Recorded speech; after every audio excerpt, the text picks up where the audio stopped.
Okay, everybody, let's dive into the felony of armed robbery. Armed robbery is very straightforward, especially if you already know what robbery means.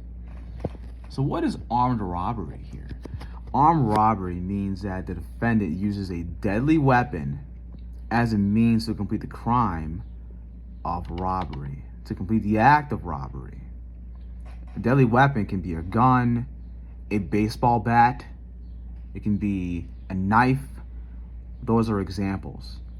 And of course, as we all know, and I'll review it just for the sake of the video, that robbery, the crime of robbery itself, means that the defendant wanted to complete a larceny, the trespasser taking, carrying away of another's property with the intent to permanently deprive the owner of that property. Basically, the defendant wants to steal the victim's purse, right? The taking, carrying away of that person's purse to keep it for themselves, right? So the defendant commits a larceny, taking away of the purse of the victim in the victim's immediate presence. So basically right in front of that victim, in the presence of that victim. Not when the victim is 10 miles down at his or her job. No, has to be in front of that victim. Basically, the victim could be right in front of that person or across the room. It must be in the immediate presence. And the defendant uses either force or fear. In a situation like armed robbery is a perfect example of the defendant using either force or fear, because let's just say that my buddy Riley uses a gun as a means to complete the act of robbery, right?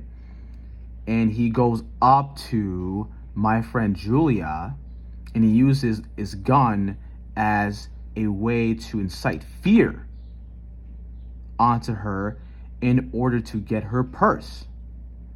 That is an example of the completion of an armed robbery.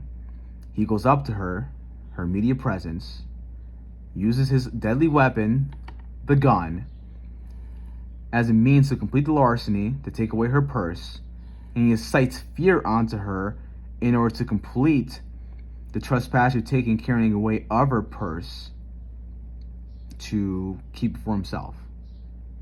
An example of the defendant using force is basically the defendant taking away the property. We'll say my friend Riley shoots Julia in the arm and he takes away her purse and runs away. That is an example of Riley, the defendant, right, using a deadly weapon, the gun, as a means to complete the robbery, the larceny, stealing the purse, in her presence, her immediate presence, by using force, shooting her in the arm, in order to weaken her, to take away her purse, in order to complete that crime. That is armed robbery. And again, this is a felony.